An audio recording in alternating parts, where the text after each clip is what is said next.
Bible passage.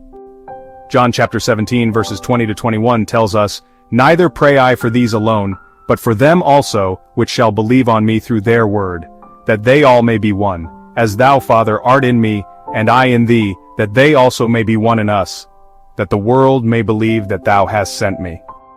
This passage is essentially a prayer for unity among the believers. It is a powerful prayer prayed by Christ himself, who understands how important it is for Christians to be united together. He knew concerning his followers that, once his death had occurred, they would need to stick together. His prayer was for them, but it is for us as well.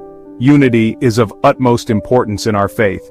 There is already so much opposition to Christians in the world. The last thing we need is to be oppositional with each other.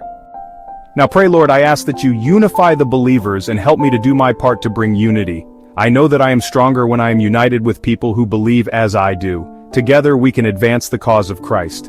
Amen. Type amen if you believe in God and hit the subscribe button. God bless you all.